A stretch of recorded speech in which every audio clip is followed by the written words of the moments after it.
Fala pessoal, sejam bem-vindos a mais um episódio do Vozes Agrifato. Uma satisfação estar com vocês toda semana, o canal tem crescido, a gente tem recebido todo esse calor de vocês, a audiência. Obrigada por isso, pelo apoio de vocês. Sem o apoio, isso aqui não existe, tá? Essa é uma iniciativa para a gente levar a voz do campo às pessoas, tanto de inspiração para os produtores rurais, como a realidade do campo, a cara dos produtores rurais para a sociedade urbana. A gente está muito afastado, então a nossa iniciativa ela é muito nesse sentido, né? E eu vou pedir para vocês clicarem no sininho, ativarem as notificações para receberem os episódios, se inscreverem no canal, porque sem a audiência de vocês, como falei, a gente não existe. Então, obrigada pela parceria, estamos juntos. E hoje eu estou aqui com um convidado especial, ele que é o Sidney Zamora. Obrigada por ter aceitado o convite, Sidney. Ele é produtor rural no Acre e no Amazonas, que são regiões hoje muito sensíveis. Sempre foram, sim, mas hoje muito mais sensíveis. E ele veio falar sobre um tema muito difícil e dificuldades que ele tem enfrentado muito grandes, que nós, por exemplo, que temos propriedade no Centro-Oeste, ou aqui no Sudeste, ou até mesmo em algumas regiões do Norte, não enfrentamos com a gravidade tão alta que é grilagem de terra, né? A gente sabe que o pessoal do Amazonas, do Acre, do Pará, de Rondônia, de Roraima, o pessoal do Norte sofre mais com isso, o pessoal do Centro-Oeste e do Sudeste sofre menos. E o Sidney tem uma história muito interessante para contar. Então, seja bem-vindo, Sidney. Bom dia, Lígia. É um prazer estar aqui. Muito obrigado pelo convite. Obrigada a você por estar aqui. Obrigado. Eu queria que você contasse... Desculpa, fala. Não, pode falar. Eu queria que você contasse pra gente a história, né? Como que vocês foram parar lá? Como que você foi parar lá no Amazonas? Então, a nossa família é do interior de São Paulo, Presidente Prudente. E em 76, meus pais foram para o Acre, na época que o governo estava incentivando o pessoal do Sul a ocupar a Amazônia. Tinha até um lema do governo, ocupar para não entregar, integrar para não entregar, porque o Acre chegou a ser da Bolívia, teve aquele negócio. A gente comprou, né? A gente comprou, justamente.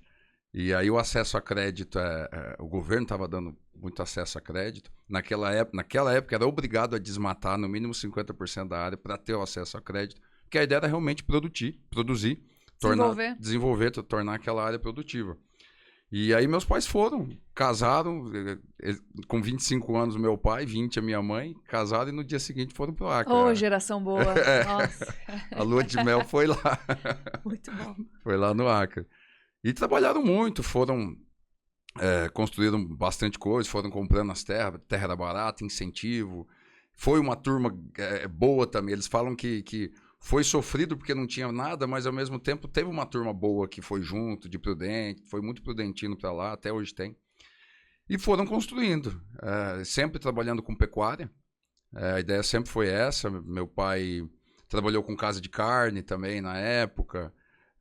Fez o primeiro frigorífico que teve no estado do Acre, porque não tinha nada lá, não tinha estrutura, não tinha nada. Embarcava boi para, se eu não me engano, era para Manaus de balsa. Carregava boi de balsa para ir para Manaus, não tinha nada lá.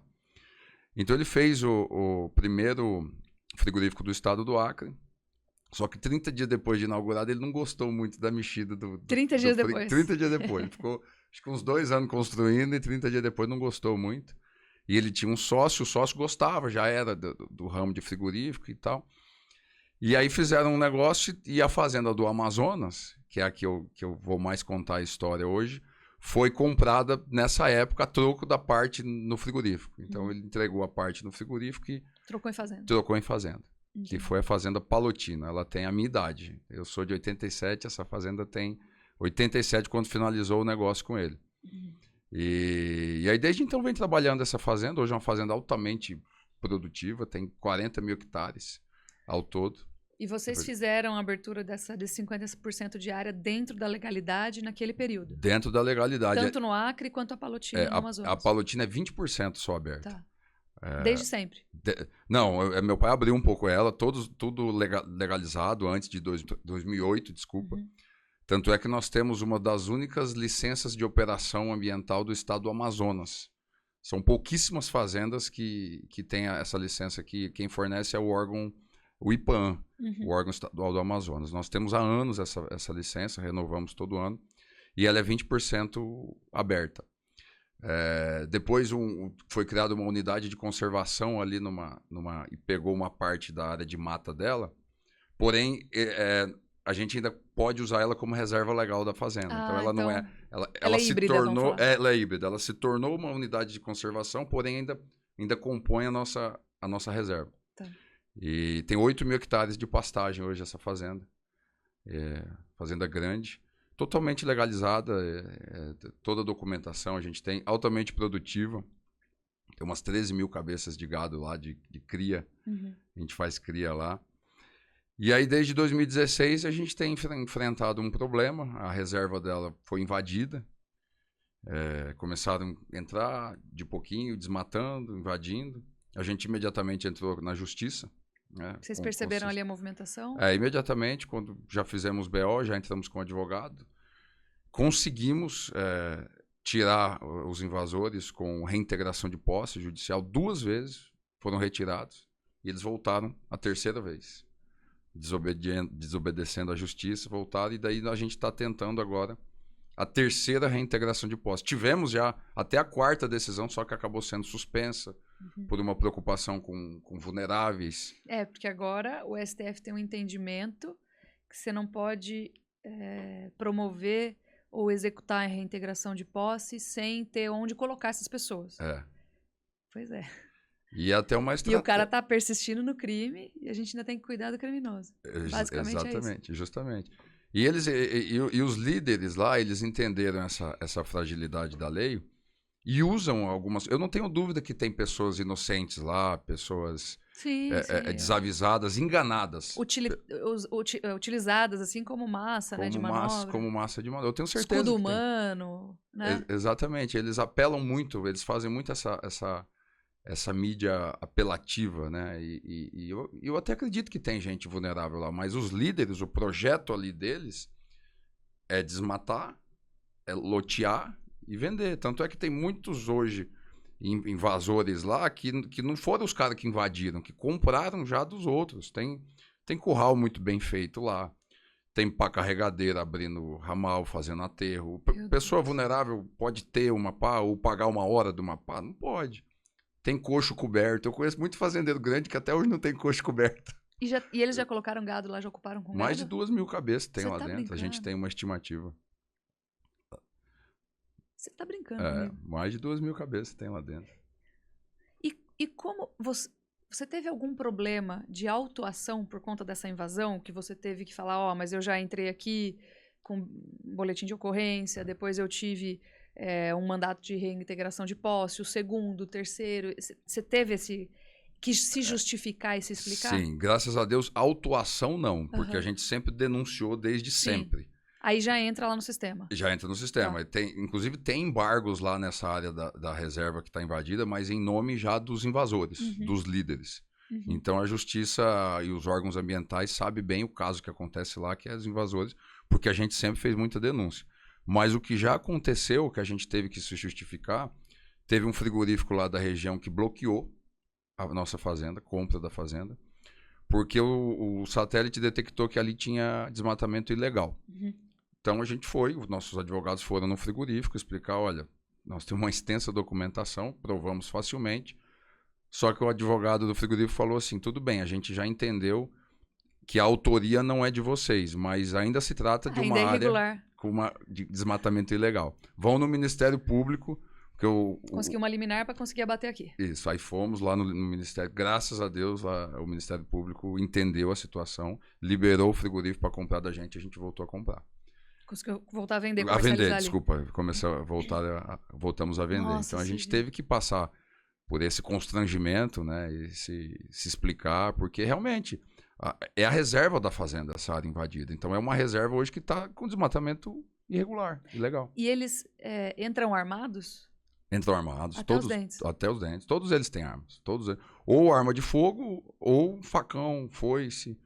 Foi feita uma busca-apreensão uma vez lá dentro, na casa do líder. Acharam tanta foice e facão lá que acho que eles estavam prontos para uma guerra. Nossa, cara. Sim, coisa de 20 facão, 5 espingarda. Pra que um cara tem esse dente de obviamente tudo ilegal. Né? Tudo ilegal, tudo ilegal. Então vocês têm, inclusive, ameaça de vida, de risco de integridade física. Temos. O nosso estado não é um estado violento por Ou seja, por você poderia natureza. dizer, estou tentando traduzir para pessoas leigas, porque para a gente sabe a dificuldade de observar e cuidar de um perímetro de uma fazenda o tempo inteiro. Não é Sim. possível. Você não conseguia deixar uma pessoa de guarda ali num dia quente, de poeira, muitas vezes, não é o seu caso, mas na beira do asfalto, em que há risco de atropelamento. Você não consegue deixar a pessoa lá Sim. observando aquilo o tempo todo, né? Então, mas mesmo que você fizesse isso, o cara tá armado lá. O cara Tá entrando armado na sua fazenda. Pra te ameaçar mesmo. Nós já tivemos funcionário que pediu a conta, foi embora, com medo. Tivemos diversos tipos de ameaça, já. Caramba. Eu imagino como seja difícil, como deve ser difícil você colocar uma pessoa lá pra trabalhar. Sim. E ficar. E brigar pelo que é seu também junto com você. Justamente. Caramba. Mas não é à toa que o líder deles, recentemente, o ano passado, foi preso. Ele foi preso? Foi preso. Ou seja... Houve uma investigação da Polícia Civil, fizeram busca e apreensão na casa dele, acharam vários contratos de compra e venda de lote. Ou seja, ele é um grileiro mesmo. É um grileiro mesmo, porque a narrativa não é essa, né? A narrativa que são agricultores ali, querendo a subsistência, que nunca houve venda, comércio de lote. Acharam um monte de contrato de venda, de comércio de lote. Então ele foi preso por organização criminosa, por grilagem de terra, por crimes ambientais. Como será que ele conseguiu ser solto? Habeas corpus? Eu não sei exatamente. Porque assim, pelo que você está me falando, a carregadeira, curral, ele tem recursos financeiros ali, tá? Tem recurso financeiro. É gente que faz disso um negócio Faz mesmo. disso um negócio, com certeza. E o roubo de madeira. Uhum. Deve ter saído milhões de reais lá de madeira roubada. Me conta assim, se você puder, porque se você puder me conta como que funciona de fato a grilagem do começo ao fim, assim. Funciona isso. O desmatamento da Amazônia hoje, os crimes da Amazônia, basicamente é desse tipo. São invasores, ali eles invadem a reserva legal das fazendas. Criminosos não fazendeiros. Não fazendeiros. Entram nas reservas, tem muita reserva, tem muito mato ali. Bom, 86% da Amazônia é mato, cobertura natural. Justamente. Uhum. Então, assim, é muita reserva. Toda fazenda lá tem muita área de mato. Que o proprietário é obrigado a preservar e a gente preserva. Então, esse é o modus operandi deles. Eles entram nas fazendas, começam a desmatar ali, aos poucos, queimam para fazer pastagem. Alguns ficam ali, mas a maioria eles vendem os lotes. Faz comércio de lote e roubo de madeira. E quem que compra esses lotes ilegais, será? Você acha que é gente ignorante ou gente que está condiz com está conivente com essa Eu parte? acho que são oportunistas ali, que são coniventes, que acham que... a liderança ali, eles iludem muito as pessoas ali também. Porque o INCRA vai assentar, o INCRA assentou. Como é que o INCRA vai assentar se o INCRA nem é dono da terra? A terra é nossa. Inclusive, existem pareceres muito bem feitos do INCRA, dizendo que ali se trata mesmo de uma invasão, com crimes ambientais, e que aquele grupo não é passivo de ser assentado ali. Tem um relatório muito recente, bem feito do INCRA, dizendo isso. Então, os líderes mentem para as pessoas. Eu acredito que tem gente ali que foi desavisada, comprou achando que era uma coisa e é outra. Mas o que acontece é isso, essa é a grilagem. Aí eles fazem contrato de compra e venda, faz CAR, eu não entendo como é que consegue fazer um CAR dentro de outro CAR. Tem vários CAR lá dentro. Ou seja, tem uma falha vulnerável, uma vulnerabilidade do sistema. Do sistema, justamente. Então, e aí eles invadem, eles aliciam pessoas com uma promessa de um pedacinho de terra ou de talvez até um salário, uma recompensa ali, uma compensação. E eles vendem legalmente esses lotes, fazem o CAR. Isso é impressionante. É impressionante. E aí tem um ponto importante, que eu acho que é um detalhe importante. Eu estou entendendo que a pecuária ela entra, como a gente desconfia mesmo, como meio e não como fim. Porque depois que você derrubar a árvore, você não consegue colocar lavoura. É muito difícil, né? Inclusive um investimento muito alto. Mas você solta o gado ali, ele fica. Sim. Por isso que o pessoal já saiu construindo curral. Justamente. Então, quando falam assim, as pessoas desavisadas, né, das cidades, é a pecuária que está entrando no desmatamento, pode até ser, mas utilizada por criminosos, né? Não por produtores legítimos. Sim. Hoje o produtor mesmo profissional legítimo, além dele ter entendido já que tem que preservar para viver em equilíbrio com o meio ambiente, mas a gente faz financiamento, sabe? A gente depende hoje do crédito rural, a gente depende hoje... E da venda? E da venda, da comercialização. Você não consegue nem pegar o crédito, nem vender para o frigorífico. Você está sem liquidez total. Totalmente. Bloqueado dos Fica dois lados. engessado, engessa. E cada vez os frigoríficos querendo mais que a gente rastreie o nosso gado, os mercados consumidores querendo que a gente rastreie o nosso gado. Então hoje, eu sou muito sincero em falar que eu não conheço nenhum produtor rural que está desmatando. Eu conheço o E movimento você tá na inverso. região. E eu estou na região.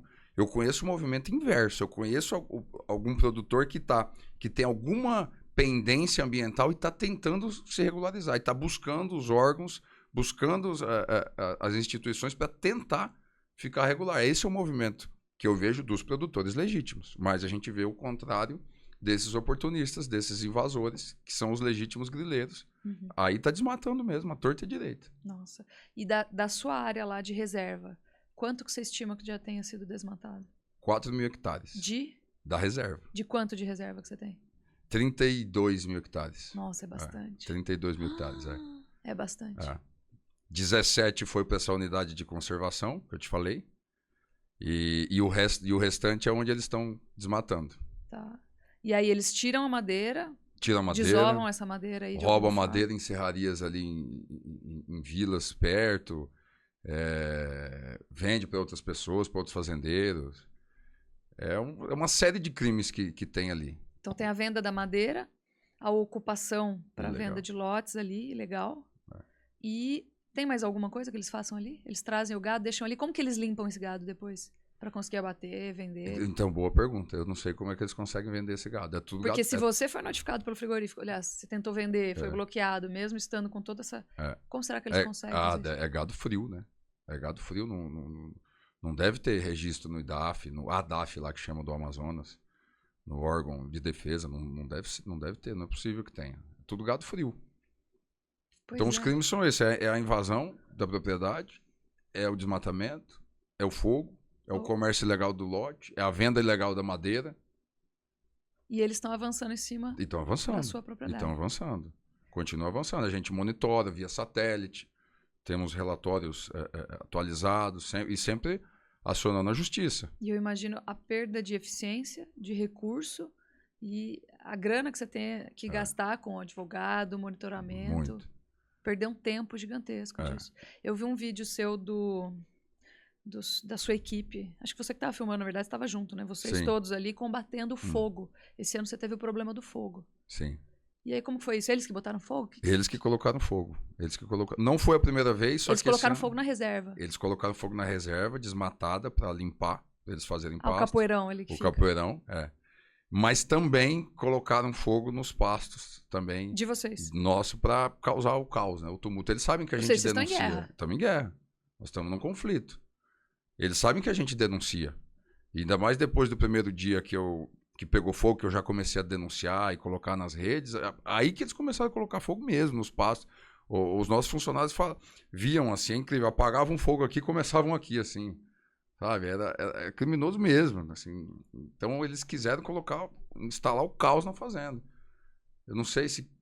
Bom, eu não sei, eu tenho certeza, querendo desestabilizar a gente. Mas, graças a Deus, todo mundo lá está muito bem orientado, né? E a gente fez o que a lei manda que a gente faça, né? Denúncias, fizemos BOs, fizemos denúncias na Polícia Federal, no IBAMA, no Ministério Público, na Justiça, onde está o nosso processo de reintegração de posse. A verdade ela tem que ser esclarecida, né? E quebrar aquela narrativa falsa que eles defendem tanto, que o invasor é o coitadinho inocente e o fazendeiro é o malvado. Na verdade, está acontecendo o contrário. É o contrário. E é engraçado porque essa narrativa que chega, ela traz, inclusive, um impedimento de desenvolvimento para a região. Porque as pessoas totalmente alienadas, né? E são muitas hoje, elas acham que produzir lá é desmatar, poluir, escravizar. E, na verdade, elas falam isso de uma região que tem hoje mais ou menos 30% de cobertura natural. Sim. E 60% mais ou menos de terras, 57% de terras produtivas, o resto é infraestrutura. Isso estou falando do Sudeste aqui, bioma Mata Atlântica, na verdade, né? E eles falam isso de uma região que abriga aí os piores indicadores sociais do país. é indicador social de país da África, né? Então não tem escolaridade, não tem expectativa de vida, não tem saneamento básico. Então, eu não sei, Manaus, por exemplo, falando de capital, mas Macapá, por exemplo, tem 3% de saneamento básico. Então, você imagina o resto como que é. Isso é capital. Imagina o resto.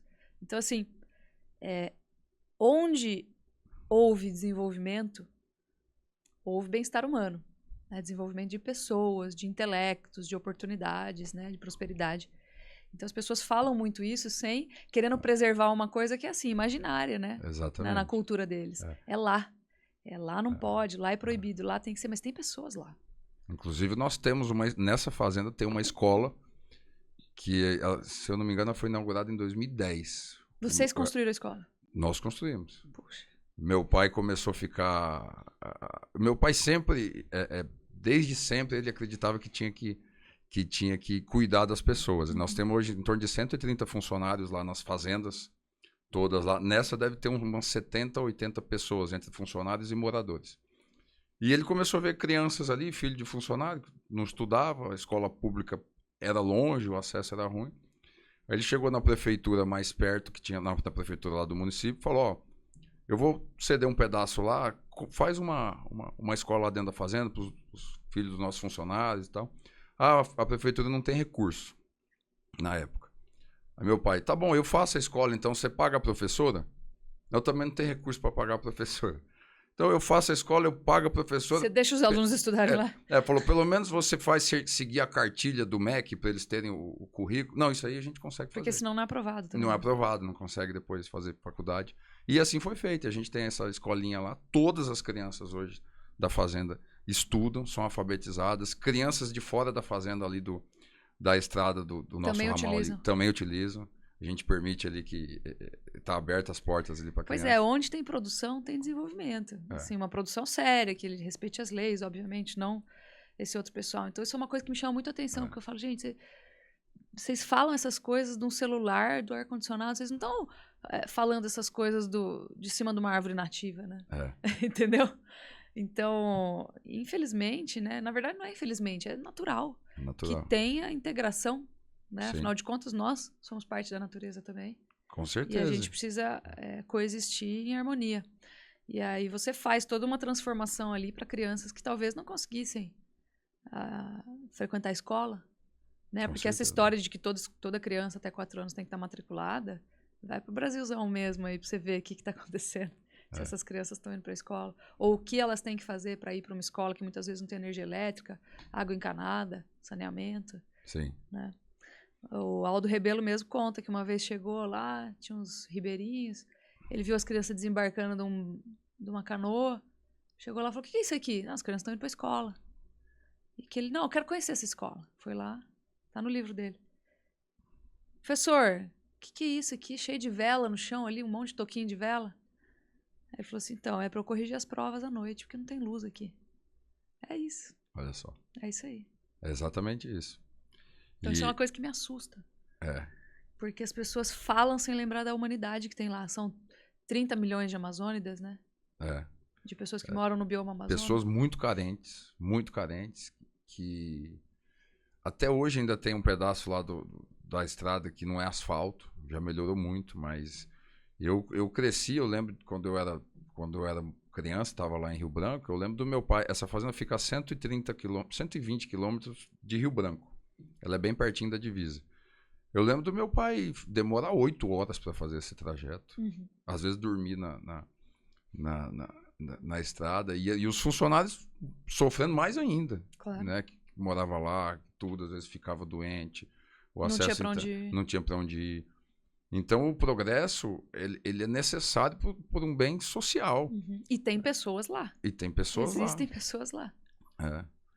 Justamente, essa fazenda nossa lá, quanto mais é gostoso de ver que quanto mais a gente consegue aumentar a produtividade, aumentar a renda dela, mais a gente consegue fazer pelos funcionários ali, melhorar a estrutura, pagar mais bônus, mais premiações. A gente trabalha com bônus por desempenho, eles ficam animados, querendo vencer, criam aquela cabeça de produtividade, de meritocracia.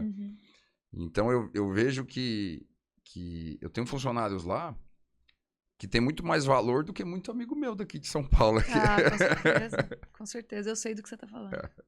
Com certeza. Agora, deixa eu te falar uma coisa. Você tá falando pra mim que você tá com esse problema já há 8 anos, indo pro 9º já daqui a Sim. pouco, né? E, assim, como que a gente denuncia tanto, a sociedade tá tão preocupada e a gente não consegue brecar isso? Os caras vão avançando, avançando, avançando. Você tá falando pra mim que já foram 4.000 hectares desmatados ilegalmente por grileiros. Sim. Isso é impressionante, né? Isso é uma coisa que... Será que a lei, algumas vezes, deixa muitas brechas? Eu acho que sim. Eu acho que deixa muita brecha, porque 2 reintegrações de posse bem-sucedidas voltaram. A gente conseguiu a terceira, acabou sendo suspensa por preocupação com os vulneráveis. Conseguimos a quarta, foi suspensa de novo. Agora estamos lutando pela quinta, né? Uhum. Pela quinta não, na verdade, para reativar a que está suspensa. Uhum. E isso falando só da ocupação ilegal. Mas tá, vamos esquecer a ocupação legal, vamos pensar no crime ambiental. Sim. Cadê o IBAMA? Cadê a Polícia Federal? E todos denunciados, a gente denuncia. Denuncia, apresenta os relatórios, os BOs. E nós temos obrigação de denunciar, porque se a gente denunciar, vai acontecer o que você falou. Uhum. Já vão autuar a gente, achando que a gente é conivente com aquilo. Então nós temos obrigação. É mais um problema burocrático para você resolver. Mostrar que já foi feito, não foi você. Os laudos. Eu cheguei a ler os laudos que você me disponibilizou. E aquilo me chocou bastante. Porque a gente espera que seja uma coisa bem simples, assim. Mais lógica, né? Mas não. Achei que tivesse menos recursos envolvidos. Sim. Mas cara, tem uma estrutura lá, casa com painel solar. Coisas que me assustaram, assim. Eu falei assim, gente, é uma... Como é que fala? Uma facção. Mesmo. É uma organização. É uma ali. organização. Os caras são organizados. São. Eles têm recursos. E moto com placa, carro com placa, caminhonete com placa. Todos os recursos, só para vocês entenderem, pessoal, os recursos que foram empregados, que foram fotografados pelo drone de vocês, pelas câmeras que vocês colocaram ali para monitorar, né? O perímetro observado pelo satélite, Sim. tudo isso consta nesse laudo. E me chamou a atenção esse volume de capital empreendido nos equipamentos, nos recursos que estão lá alocados hoje, dentro da sua fazenda. Justamente. Recursos que não são seus. Então, isso é uma coisa que me chama muito a atenção, porque eu já vi, por exemplo, agora, saiu um edital direcionado a municípios do Pará e do Amazonas, instaurando aí medidas como, por exemplo, olha, os produtores têm que ter brigada e equipamento para combater o fogo. Os produtores têm que combater o capoeirão, que a gente chama, que é aquela palhada altamente combustível, aquilo não pode ficar ali. Por sinal, um parênteses aqui. Isso a gente chamava do boi bombeiro, né? O boi vai lá e pasteja aquilo para não ganhar muito volume, para não se inflamar e sair de controle. E antigamente se falava que o boi bombeiro não tinha efeito, né? E agora esse é o conceito do boi bombeiro ali descrito em edital. Então tem 5 medidas, não vou lembrar exatamente quais são. A doutora Rebeca Youssef, que é advogada especializada em direito ambiental, ela acabou de gravar um vídeo exatamente sobre isso. São essas as medidas. Eu vi o vídeo. Então, o que isso se faz subentender? Se você não cumprir essas 5 medidas, ou uma dessas 5 medidas falharem e pegar fogo, você vai ser autuado, você vai ser multado. Então, assim, vamos lá, esse é por crime ambiental. E nós estamos falando de um crime ambiental, que tem dificuldade, assim, de ser combatido e que está há 8 anos acontecendo e persistindo e subsistindo. Então, assim, isso é uma coisa que me chama muita atenção e que a gente precisa rever nas políticas, né? Mas que eu entendo que, assim, várias medidas ali você conseguiu contornar junto aos órgãos te auxiliando. Sim. Será que muitas vezes falta contingente na região? Com certeza falta. Quem cuida da unidade de conservação ali que foi criada é o ICMBio, Instituto Chico Mendes. E eles, quando começou a seca lá, a gente recebeu uma notificação com recomendações de combate ao fogo, que o fogo é proibido e tal. Aí recebemos, assinamos e tal. E tinha os telefones ali da brigada, ó, qualquer coisa que acontecer, liga pra gente. Desde o primeiro dia de fogo lá, a gente ligou, não temos contingente. É muito difícil. Não tem gente, então não sei pra onde, não tem. Primeiro que a região, a gente sabe disso, é senso comum que a região é carente em recursos. Sim. Segundo que é muita área. É muita área. As pessoas não têm noção do tamanho da área de mata na Amazônia. Assim. Horas sobrevoando Mato. Então, é muito difícil. Fora a falta de acesso, né? Muitas vezes. Como que você vai acessar ali se não tem estrada, se não tem infraestrutura? E eu acho que o IBAMA até já foi algumas vezes lá dentro, mas nunca tomou atitudes ali que realmente vão resolver. Bom, a última vez, recentemente, foram lá com a Polícia Civil, o Exército e o IBAMA. Mas estiveram lá. Tiveram lá. Fizeram um levantamento, prenderam madeira serrada, que acharam, levaram um monte de madeira embora. Dentro do acampamento. Lá do acampamento. Até usaram a sede da fazenda como base. Para ficar instalado lá. Não tinha onde ficar. Não tinha onde ficar, nós cedemos a nossa estrutura. Foram lá, pegaram um monte de madeira, só que foram embora. Então eles vão dar uma acalmada ali aqueles dias, depois vão embora, começa tudo de novo, serra tudo de novo, vai tudo de novo. E ninguém foi preso, ninguém foi preso. Então é isso que a gente acha, assim, curioso, porque não toma uma atitude realmente que vá parar o problema. E o líder ali, ele é identificado, você sabe quem é, ele já tem uma ficha ali. Foi solto, continuou fazendo a mesma coisa. Voltou pro mesmo lugar. Pro mesmo lugar. É pra você ver a audácia, né? E eu vi uma vez no documentário, eu não sou especialista em criminologia, mas que quando o criminoso, ele não tem a pena, ele não tem o crime punido, a punição, e ele volta com o dobro de energia. Volta. Ele sabe que, cara, não vai acontecer nada comigo. Isso aqui foi um respiro, assim. E aí ele volta mais valente ainda, né? Justamente. E vocês, como falei aqui, correndo risco de integridade física, porque esse pessoal entra armado, né? Entra armado. E a gente sempre foi muito da paz, porque até eles já fizeram denúncias absurdas contra nós, que a gente tem jagunço, tem isso aqui. Se tiver, é o que eu respondo para quem me pergunta assim, se tivesse, não estava durando 8 anos. Já tinha resolvido no primeiro ano. A gente tem tanto BO. Quem tem jagunço faz BO, vai na justiça. Não faz sentido. Não faz sentido. Então, assim, a gente sempre confiou e apelou para a justiça. É o que a gente tem feito cada vez mais. Tá tudo documentado. Tudo documentado, o avanço deles. Nós temos mapas anuais ali, a floresta 100% intacta, e começou a abrir aqui, começou a abrir ali, hoje está. Ou seja, onde eles estão. Onde eles estão. Como eles têm benfeitorias, está fácil de identificar e localizar. Eles estão enraizados ali agora. Justamente. E benfeitoria bem feita ainda são caprichosos. Tem aterro lá, digno de fazenda mesmo. Então, assim, é só ir lá, você vai ver que não é assentamentinho de vulnerável. Na verdade, nem é um assentamento ali, né? Não é assentamento. Não é? Não é assentamento, não foi assentado, né? É a reserva da fazenda. Eles falam que é. Sim, eles chamam de assentamento. Eles chamam de assentamento, de comunidade. Não é nem comunidade, nem assentamento. É a invasão da reserva legal da fazenda.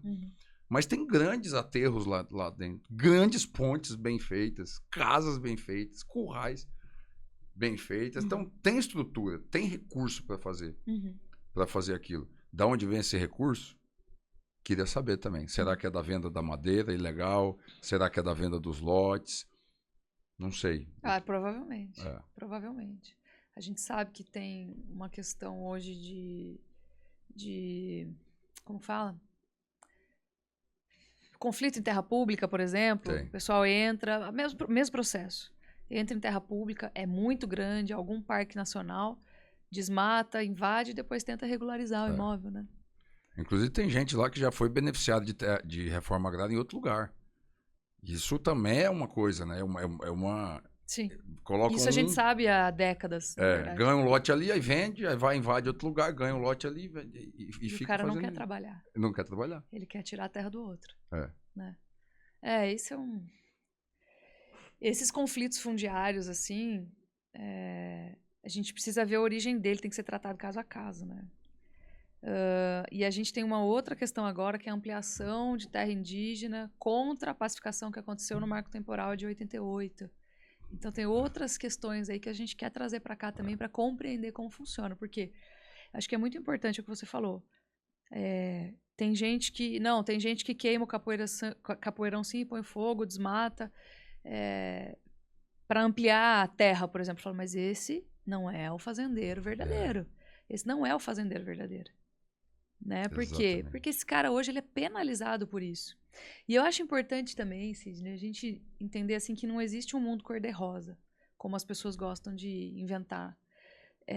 Houve um período, antigamente, 50 anos atrás, 40 anos atrás, 60, em que, por exemplo, no Centro-Oeste, não vou nem pegar Bioma Amazônia, se colocava fogo porque não se tinha ferramenta, era a forma de operar, né? Assim, eu preciso reformar essa pastagem aqui, eu não tenho trator para fazer isso, eu não tenho maquinário, eu não tenho recurso. É como se fazia antigamente, né? Inclusive, a queima da cana. Eu sou ali da região de Bebedouro, Barretos, Ribeirão Preto. Quando eu era criança, a gente estava em casa, assim, às vezes minha mãe, putz, olha lá, chegou, as queimadas de cana, né? A fuligem, chegava em casa, vai sujar minha casa inteira, já era época de seca. Mas eu não me lembro, sinceramente, de ter ficado 20 dias sem ver o sol na nossa região, como aconteceu esse ano, por conta de queimadas descontroladas, assim. Sim. Então, as pessoas precisam entender que isso foi usado um dia, hoje não é mais, né? Por quê? Antigamente a colheita era manual, né? Quando você deixa toda aquela palha no meio da planta da cana, tem bicho, aquilo machuca, né? Tem espinho, então aquilo era queimado para sobrar só a cana e o trabalhador cortar diretamente aquele produto. Então, poupava o trabalho dele, né? Facilitava a vida dele, a troco do quê? De fumaça, de emissão de, como as pessoas dizem, emissão de carbono, enfim. A cidade se incomodava, a zona urbana se incomodava. Só que a gente tornou a colheita hoje mecanizada. Sim. Né? E ganha-se muito em relação a isso por vários motivos. O primeiro é que a cobertura da palha ela fica. Porque quando eu queimo, a gente volatiliza nutrientes do solo. Então você empobrece aquele canavial muito mais rápido. E a produtividade daquele canavial ela é encurtada, né, ao longo da duração de vida daquele canavial. Então ele precisa ser replantado mais rápido, senão ele produz muito pouco. Esse é o primeiro ponto, a volatilização de nutrientes. Segundo, a palha, ela protege o solo, né, contra, por exemplo, a volatilização da própria água, né? Então a gente tem uma proteção, uma cobertura natural para aquele solo que retém os nutrientes, torna ele um pouquinho mais úmido, mais produtivo. Terceiro, a própria cana perde propriedades. Ela já não consegue mais ser fermentada e não consegue produzir etanol, por exemplo. Então a gente tem uma perda, inclusive de funcionalidade, perda de produtividade daquele produto, daquela plantação, daquela colheita, daquela safra. Então não é desejável. E a gente, vendo isso, mecanizou antes que fosse necessário, antes do limite legal que se tinha estabelecido para 2020. Se eu não me engano, foi mecanizado em 2013. O pessoal mecanizou bem antes. E agora, com todo esse maquinário, toda essa tecnologia, por que eu não vou usar? Por que eu vou botar fogo? Entendeu? Com algumas exceções de áreas topograficamente difíceis de se mecanizar, você ainda precisa da licença para queimar, mesmo que haja queimada. Sim, sim. Né? Porque hoje, por sensoriamento remoto, por satélite, você identifica o fogo e o dono... Eu estou fazendo esse esclarecimento, pessoal, porque as pessoas são muito ignorantes em relação a esse assunto. O dono, ele é multado por responsabilização e não por dolo, por culpa. Ou seja, não fui eu que botei fogo, pegou fogo, mas mesmo assim eu sou culpado. E eu acho isso, Sidney, assim, desumano. É como se pegasse fogo na sua casa e você ainda tomasse uma multa por responsabilização após ter perdido tudo. Né? Então, assim, tem muito acidente, tem muita gente maluca, tem criminoso. Aí, se você subir, tem a questão de grileiros que põem fogo, né? Inclusive para gerar o caos aí para vocês, para te desencorajar a produzir lá. Imagino que para te pressionar, talvez, a pensar em sair de lá. Sim. Depois de estar lá, sei lá, 37 anos, né? Como a gente estava falando. Entendo que é a sua idade, desculpa a grosseria. Mas você falou já que nasceu em 87. E eu entendo, assim, que vocês estão lidando com bandidos mesmo. O prejuízo, não tem o menor sentido o produtor colocar fogo. Nós tivemos prejuízo. Nossos funcionários, para começar, estão há 10 dias agora que conseguiu controlar mais ou menos. 10 dias lá, dormindo nos pastos lá. Foi até emocionante para mim. Eu sempre costumo tentar ver o lado bom da tragédia. Os nossos funcionários que eu já valorizo eles demais. Assim, eu falei, nossa, tá emocionante de ver eles dando sangue pela casa deles também, né? Não é só pela empresa deles, pela casa deles, onde eles moram. Então eles estão lá lutando 10 dias, noites, madrugadas. Tivemos que contratar um monte de caminhão-pipa. Mais de 500 hectares de pastagem queimado. Nossa. Vários quilômetros de cerca queimado. A fazenda virou um Deus nos acuda. A gente está no auge da inseminação artificial lá, os lotes de fêmea, tudo separadinho por serviço. Teve que entreverar tudo. No corre ali, né? No corre ali. Virou, pra salvar. A inseminação virou segundo plano. Primeiro virou, vamos todo mundo combater um fogo, o resto depois a gente organiza. Entreverou um monte de lote, perdeu o serviço que estava feito. Funcionário meu com leves queimaduras, graças a Deus nada grave, mas teve leves queimaduras. Nossa, cara. É É, desumano isso. não, é um absurdo. Não faz sentido a gente queimar. Não tá chovendo ainda lá no Acre, na Amazônia. Agora que começou a dar uns pinguinhos. A rebrota do capim é nula. Então, para que... É importante o pessoal saber, o fazendeiro tá pondo fogo. Qual é o sentido de eu colocar fogo no meu pasto e acabar com a comida da minha vaca lá, que precisa ter um tratamento perfeito para emprenhar, que é o que eu quero? Então, não tem o menor sentido. É porque não há conhecimento do funcionamento. É muita gente com opinião, hoje, sem conhecimento de como funciona uma fazenda por dentro. Então, assim, outro dia falaram, mas o pecuarista queima o pasto sim, que é para limpar, para economizar no herbicida, sabe? Eu falei, gente, isso aí foi técnica assim do passado, isso foi usado, a gente não pode criar um mundo ilusório. Isso foi usado já. Mas vamos lá, você acha que o cara é tão burro que ele trabalha nisso há décadas, ele faz da vida dele isso. E ele vai colocar fogo no pico da seca, quando mais falta alimento, porque pasto é comida. Então, assim, já começa daí, né? Quando pasto é comida, no pico da seca, num dia de vento, que é o que aconteceu aqui recentemente, né? Aqui em São Paulo em específico, mas você pode multiplicar esse raciocínio para o resto do Brasil. Então, num dia de vento, seca extrema, eles chamam de 30-30-30, né? Ventos acima de 30 km por hora, temperatura acima de 30 graus e umidade relativa do ar abaixo de 30. É nesse dia que eu vou pôr fogo no meu pasto? É sério, cara?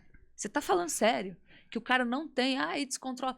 Cara, assim, fora o risco de tomar uma multa, que hoje é por sensoriamento remoto, é tudo controlado. Sim. É o Big Brother, você tá vendo de cima.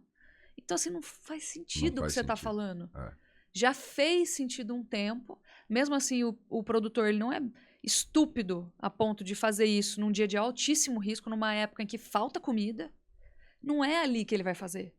Então, assim, sinceramente, isso é muita ignorância de conhecimento de dentro. Você vai fazer isso na época em que você está fazendo inseminação artificial, em que a vaca precisa de uma nutrição ideal para emprenhar. Então, assim, fator nutricional é determinante para eu ter o produto, que é o bezerro. Eu não vou fazer isso agora. É falta de conhecimento. Só que, assim, infelizmente, hoje a gente vive num mundo em que todo mundo tem voz, né? Em que isso é ensinado nas escolas. A gente trata muito desse assunto aqui da educação e as pessoas não têm um contato com a realidade. E vou te falar mais uma, Sidney. Assim, recentemente, eu estava falando com um pessoal que me levou para dar uma palestra numa grande cooperativa do interior de Minas. Foi muito legal. Eles falaram, cara, a cooperativa está indo super bem.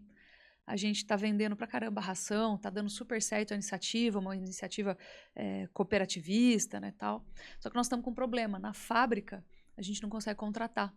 O pessoal não tem quem queira trabalhar na fábrica. E aí eu juntei com uma história recente de um senhor que está trabalhando lá em casa, ajudando a gente a reformar um banheiro, que a gente mudou para uma casa mais antiga, precisava fazer uma reforma nos banheiros, né? E ele não consegue arrumar auxiliar. Ele precisa do auxiliar e não consigo. O cara vem um dia, ganha diária, 2 dias, ganha diária. No 3º dia ele falta, no 4º dia ele vem e no 5º ele não aparece mais. Por quê?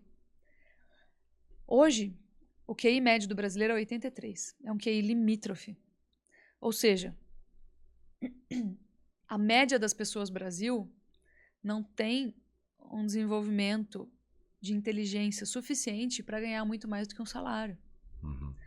Então, quando chamam ele para trabalhar lá na fábrica e ele trabalha ali, ele não consegue ganhar muito mais do que aquilo e tem um assistencialismo do governo que paga para ele um pouquinho menos do que o salário.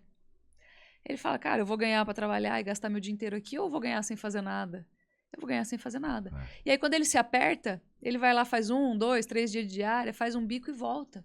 Então, ele não constrói mais uma vida, porque ele não conseguiu substrato intelectual, de QI mesmo, para conseguir crescer na vida. Sim. Então, assim, é muito cômodo ele ficar naquilo ali, ele construir a família dele naquilo ali, a família não ter substrato para sair daquilo ali, e a gente perpetua isso. Então, assim, Brasil afora, né? Então, é muito triste constatar que as pessoas não têm nem raciocínio mais. O QI, inclusive, saiu uma pesquisa falando que, além do QI ser limítrofe no Brasil, né, ser um dos últimos colocados nos rankings globais de QI, a gente tem uma educação que não favorece o aumento desse QI. E aí, a gente tem pessoas que creem em coisas, mas não chegam no racional da construção dessa visão. Então, é muito fácil doutrinar, né? Por isso que eu acredito muito que o maior programa social é o progresso. Isso eu vejo lá dentro de casa, estava conversando até com funcionários meus esses dias que estão animados com novos bônus que foram criados. Dentro da fazenda. Dentro da fazenda. E eu falei para eles, vocês estão percebendo que a gente só conseguiu criar esse bônus porque a gente está produzindo mais isso, mais aquilo, o giro aumentou. Se a gente não aumentar, não tem como criar bônus. Então, eles estão incorporando essa ideia de produtividade. Por quanto mais a fazenda produzir, mais eu vou ganhar, não é? A gente tem um conceito lá de equipe, não é só o fazendeiro que vai ganhar, não, todo mundo ganha igual. Mas eu só posso dar o bônus se a fazenda estiver produzindo. Então, o progresso, ele é o maior programa social. E tem tanta tecnologia na pecuária hoje, tanta, que está permitindo a gente produzir mais, né? Até vi uma pesquisa esses dias que até 2040, 50% dos pecuaristas vão deixar a atividade. Né? Eu vi isso também. E o que explica isso, né? Por que 50 vai ficar, 50 vai deixar? É porque os 50 que aderirem à tecnologia, que produzir mais, que trabalhar, que tratar como empresa, produtividade, bônus por desempenho, equipe, pessoas querendo trabalhar na fazenda, não ter aquele negócio do peão que sonha que o filho dele não seja peão, né? Que quer tirar ele da fazenda. Na verdade, nós estamos vendo um movimento contrário agora, né? Porque o campo tem pagado salários médios maiores do que os trabalhos urbanos. Sim. Então tem um retorno, né, ao interesse de se trabalhar no campo. Eu estou percebendo isso. Estou percebendo. Inclusive lá. Inclusive lá. Nossa, isso é incrível. Isso é incrível. Porque a gente passou um período em que todo mundo queria tirar, né? E agora a gente tem, inclusive, legislação trabalhista que não permite, por exemplo, que o filho acompanhe o pai na lida com o gado para aprender.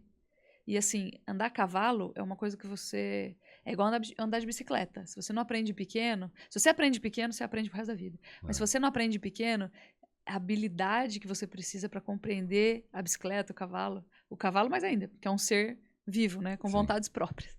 É muito difícil. Então, a gente tem tido uma dificuldade enorme de formação de vaqueiros. Porque as crianças não podem mais aprender. Se acontece um acidente com uma criança numa fazenda, você está enrolado. Tá enrolado. Processo absurdo, assim. Então, antigamente não era assim, né? Não é. Hoje a gente tem medo. E dá dor no coração. A gente vê lá filho quando tá na hora de folga lá da escola, querendo acompanhar o pai, a gente não pode deixar. Não pode deixar. O pai querendo, o menino querendo, a gente querendo, mas não pode. Não, fora que o contato deles com os animais, ou não tem ecoterapia, é maravilhoso, assim, faz muito bem pro ser humano. E eles não podem ter esse contato. Não pode. Eu não sei como que vai ser, assim, se a gente vai ter que criar curso de vaqueiro para criança, eu não sei como é que vai ser. Entendeu? E eles não têm condição de pagar. É o dono da fazenda que vai ter que prover, eu não sei como. Como que poderia se encaixar isso, assim, porque esse tipo de profissional ele vai fazer falta. Eu vejo, por exemplo, a gente tem muito manejo que a gente faz já de moto, né? Alimentação, às vezes fechar o gado ali num cantinho, já dá para fazer de moto, né? Sim. E aí talvez se acabe aí a profissão de vaqueiro. Até certo ponto, né? Não tudo, mas... a gente já tá vendo ficar escasso já. Né? Mas legal esse desenvolvimento que vocês fazem com a equipe lá. Isso tem muito valor, cara. Isso tem muito valor. Tenho certeza que agrega muito ali para a região, micro-região de vocês. E eu percebo que quando a gente dá oportunidade, eles surpreendem a gente. Agora mesmo a gente começou a fabricar ração na fazenda e transferir em sacar, transferir para outra. E a única coisa que eu pedi, eu falei, olha, eu quero o controle disso, gente, bem feito, vamos anotar e tal. O funcionário lá, peão de boi lá, fez umas planilhas que acho que eu não ia conseguir fazer. Legal. Aí a primeira vez que eu fui lá, depois que já estava fazendo, ele, essa aqui é a produção do dia tal, esse aqui é o estoque, esse aqui é não sei o quê, tem tanto de estoque, sobrou. Falei, cara, que fantástico que você fez. Mas por que ele fez? Porque a gente deu oportunidade e ele soltou o que ele tinha dentro dele. Isso é maravilhoso. É gente honesta, vivendo do seu trabalho, crescendo por isso, sendo premiado por isso e vendo perspectiva de vida. Por isso. Porque eu falo assim, quando a gente não dá perspectiva para o ser humano, é muito ruim, né? Ele não vê a vida colorida, assim, acho que ele vê a vida muito cinza. O ser humano, normalmente, os que são grandes desenvolvedores, assim, eles gostam de perspectiva, né? Amanhã eu vou melhorar, amanhã eu vou fazer isso, fazer aquilo, melhorar a educação do meu filho. Então, ter acesso a uma nova tecnologia. A gente precisa dar essa perspectiva para eles. Né? A gente fez, no ano passado lá, esse ano, desculpa, um evento de cultura nas fazendas. Eu nunca tinha feito isso. Fiz por causa de um grupo empresarial aqui em São Paulo que eu entrei. E eu com receio falei, mas será que isso funciona em fazenda? Uhum. Funciona em indústria, funciona, mas será? Não, vamos fazer. Preparamos um manual da cultura com missão, visão, valores. Coisa nível de industrial, nível de multinacional. Histórico da empresa. Então, quando perguntaram para mim qual que é a missão da tua empresa, qual que é a visão, é muito fácil eu falar isso, mas será que todos os funcionários sabiam? Não. Sabia o gerente ali, o cara que tem direto, mas todos, será que sabiam? Não. Então, vamos fazer isso. Criamos o Manual da Cultura, fizemos 3 eventos lá, que são 3 fazendas que a gente tem lá, essa do Amazonas e 2 no estado do Acre.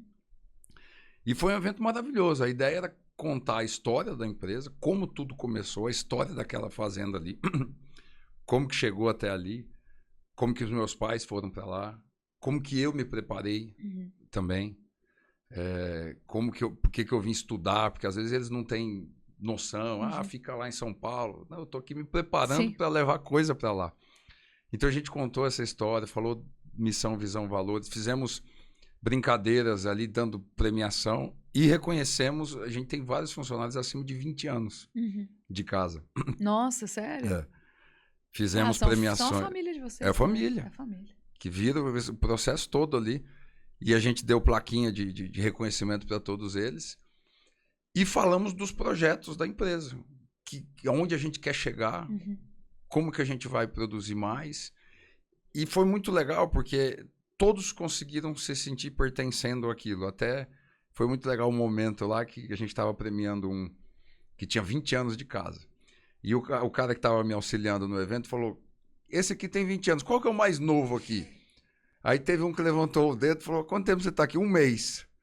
Mas aí foi legal que ele mesmo já falou, e eu vou estar aí um dia. Nossa, que legal. Sabe, 1 mês de cara, falou, vou estar aí um dia. Então, foi emocionante que isso. Espírito, né? Eu falo assim, quando a gente tem, quando a gente faz o bem, ele não é totalmente altruísta, esse bem que a gente faz, né? Nós recebemos muitas coisas boas em troca também.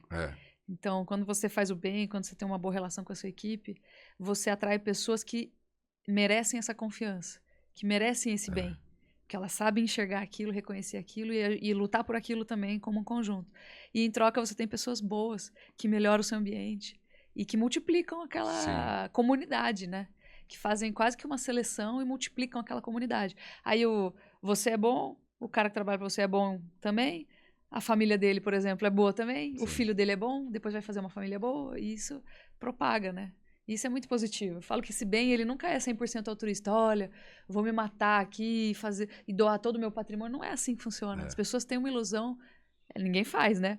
Mas elas têm uma ilusão de que as coisas são assim. Você tem que se martirizar para falar de fato que você ajudou o outro, né? Olha como eu me dei mal para ajudar o próximo. E não é assim. Não é. Não é assim. Você não sobrevive assim. Você precisa de recurso também. Sim. Então, você dando esse benefício, você atrai pessoas positivas. Isso é muito bom, né? E a gente tem o benefício emocional e o benefício do operacional também, porque uma equipe trabalhando feliz, eu costumo brincar muito assim, eu me considero um protetor dos animais, né? Agora puxando o gancho pro bem-estar animal. A gente tem um puta trabalho lá de bem-estar animal, é proibido gritar com gado, não se grita com gado, bater nem pensar.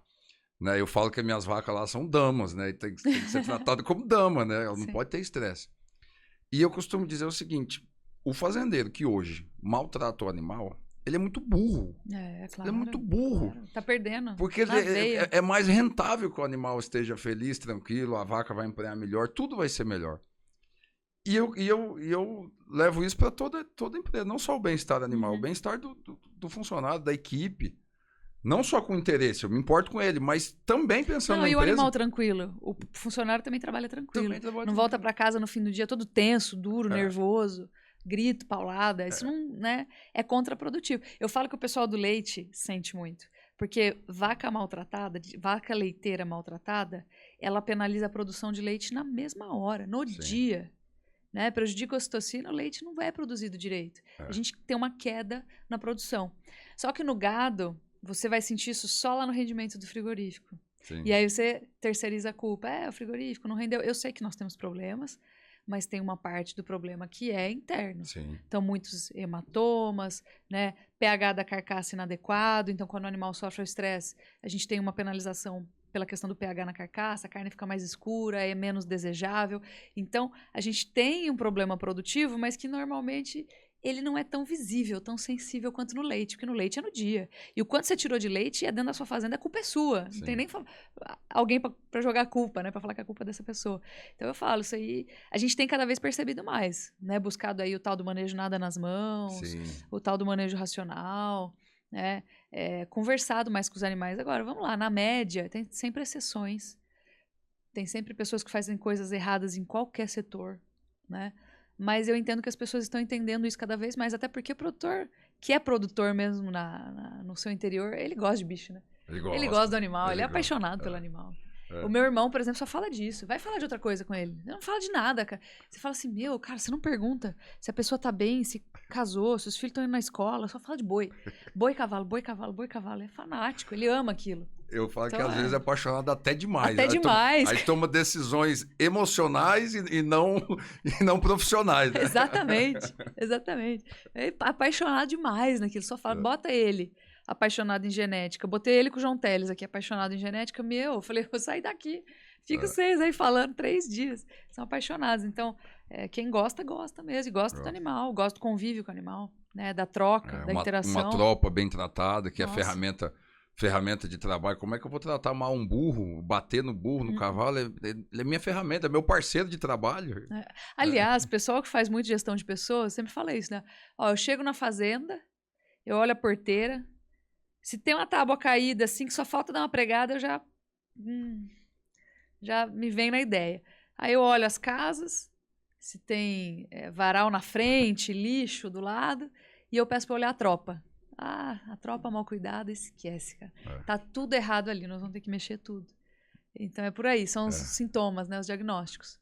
A apresentação, a porteira principal, a entrada, como estão vivendo os funcionários, como tá a tropa. Sim. Não precisa nem olhar o gado, cara. É impressionante, né? É o capricho. E se estende por vários detalhes esse capricho. Sidney, só pra gente... tem algumas coisas que eu não compreendi muito bem, até porque não tô inserida mesmo nessa situação que você tá. Quando vocês foram pro Acre, lá em 1970 e... Não, 76. Desculpa, 76. E tinha que abrir 50% da fazenda. Tinha, era obrigado para ter acesso ao crédito, os bancos estavam dando crédito para desenvolver a Amazônia. Então, para ter acesso ao crédito, você tinha que pegar o dinheiro para abrir. Era uma condição imposta pela política do governo. Sim. Uma pergunta, vocês tiveram que reflorestar outros 30% para atender a exigência hoje do Código Florestal, que é 80% naquele bioma, naquela região? Não, porque... Ou não, aquilo estava pacificado? Estava pacificado. Teve o zoneamento ecológico lá, então as terras que estão abertas 50% antigas estão legalizadas, tudo redondinho. Ou seja, traduzindo para quem está escutando, tem que ser muito didático, né? Traduzindo para quem está escutando, você passou a 100 por hora numa zona de 100 por hora ontem, só que hoje ela mudou para 90 por hora. Você não pode tomar uma multa porque você passou a 100 ontem, porque ontem a lei era 100. Agora mudou 90, eu não posso mais passar aqui. Mas é isso, né? Basicamente é isso. E aí, no Amazonas, vocês compraram mais para frente, né? Isso. E ali vocês abriram só os 20%. Ali abriu só 20%. Tem mais alguma área de APP dentro da propriedade ou não?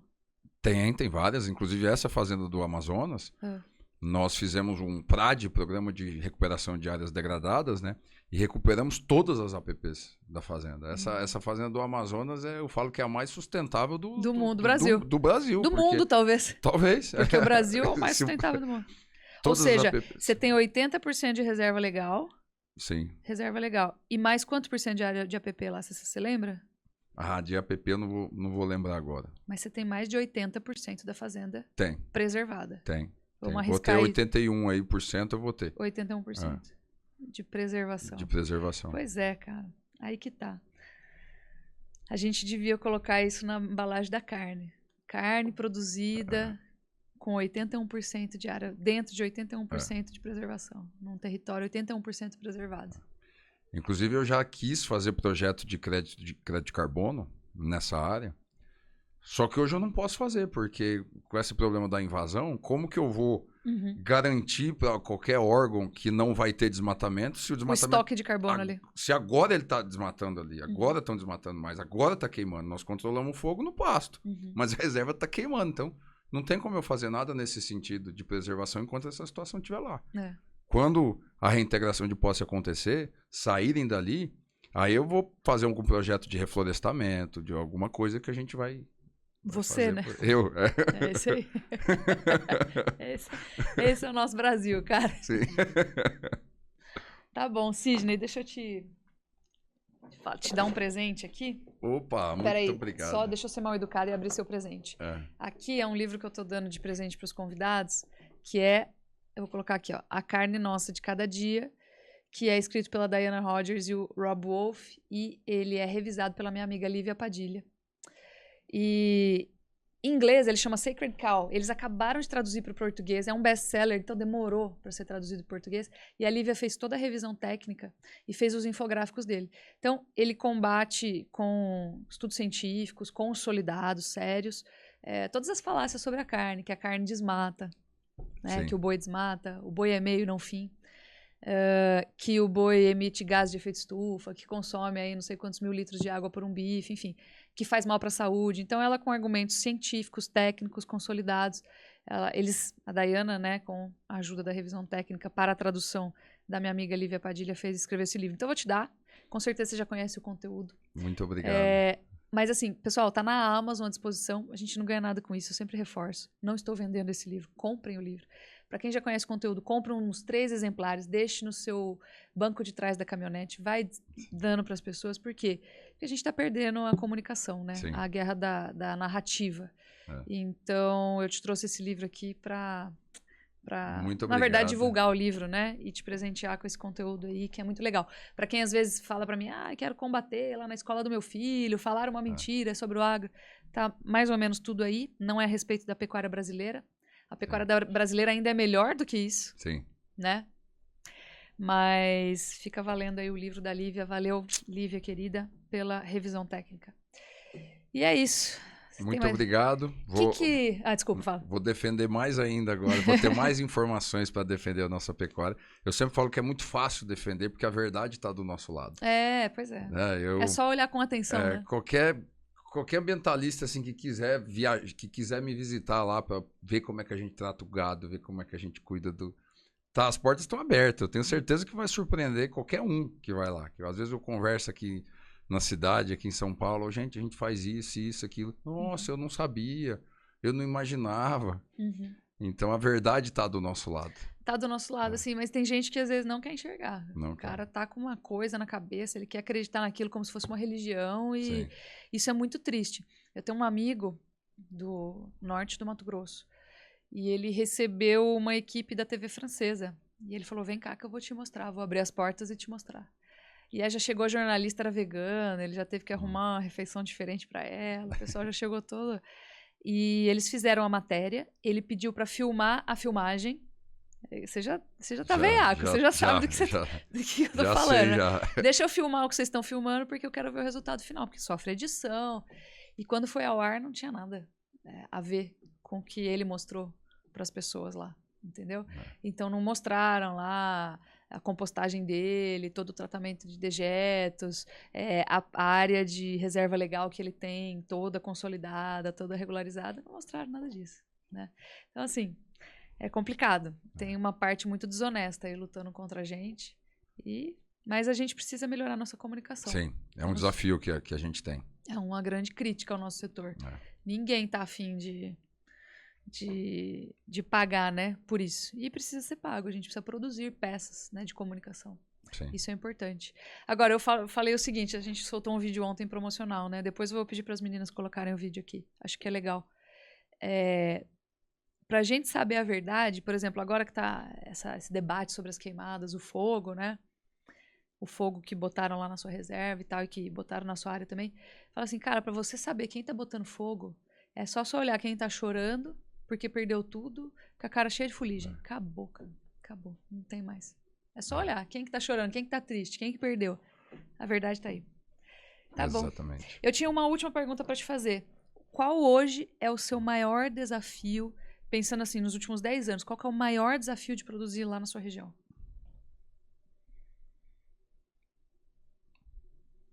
O maior desafio hoje, eu diria que é isso, é esse problema das invasões lá. Grilagem de terra. Grilagem de terra. Esse aqui é o problema. Porque o Acre é abençoado, eu falo que eu sou acriano já, eu nasci em São Paulo, fui criado lá, né? Então, morei até os meus 17 anos lá. Eu sou mais acriano do que paulista. Nossa. E o clima é maravilhoso, chove demais, tem gente boa, tem gente trabalhadora. A mão de obra está desenvolvendo, o problema de mão de obra está no Brasil todo, mas a gente está conseguindo desenvolver.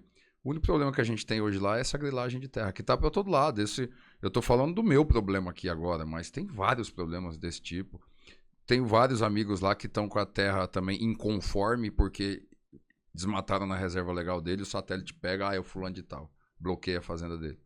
Tenho muitos amigos lá nessa mesma situação, talvez não na magnitude que tomou a nossa proporção, mas esse caso que eu estou contando meu é a história de muitos lá. E também problema de regularização fundiária, que é o que permite isso, né? A gente não falou isso aqui, mas o Brasil tem que fazer a regularização, tem que... Aquele sul do Amazonas ali sempre teve muita discussão documental ali. Foi por isso muito também que se estimulou essa prática. Ah, não sabe quem é dono e tal, é de um, é do outro. Entra no bolo. Entra no bolo e vai desmatando e vai fazendo. Qual que é a história desse sul do Amazonas? Conta pra mim, se você puder. Esse sul do Amazonas tinha matrícula, tudo tinha matrícula ali. Aí teve um procurador, não me lembro lá do Amazonas, não me lembro o nome dele, ele cancelou suspendeu todos os títulos ali daquela região. Porque alguns tinha realmente problema e outros não tinham. Ele cancelou de todo mundo, falou, quem tem razão vem aqui, vem reativar a matrícula. Só para explicar, pessoal, vamos lá, voltando no tempo. Quando o pessoal foi para lá, às vezes tinha terra que o cara vendia para aí aquela perímetro não era muitas vezes o correto. Sim. Aí quando ia registrar em cartório, tinha uma outra pessoa se sobrepondo àquela área. Conflitos do tipo, dando um exemplo ilustrativo só. Não tinha tecnologia, então nos livros dos cartórios é até assim, a minha divisa vai até a pedra tal, até o rio tal, era desse jeito. E aí quando veio a tecnologia, georreferenciamento, satélite... Começou a dar conflito. Começou a dar conflito, né? Esse aqui sobrepôs isso, esse aqui não era desse tamanho. E aí cancelaram tudo. E aí no nosso caso, a gente já constatou que a nossa área é toda coberta por títulos estaduais, ou seja, não tem a preocupação de ser terra devoluta, da União. A nossa é particular, apesar que um dos argumentos lá dos invasores é isso. É terra da União.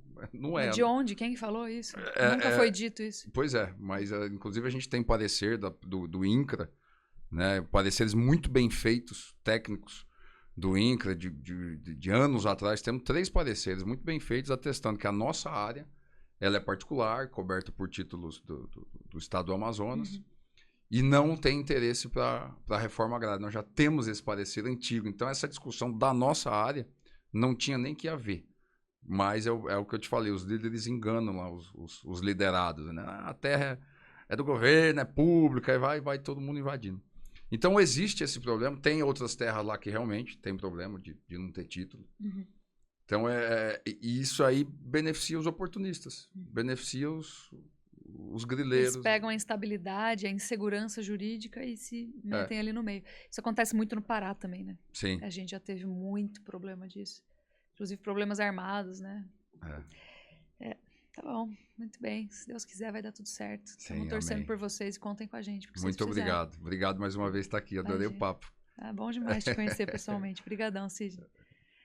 Obrigado. Valeu, turma. Vamos para a próxima. Obrigada.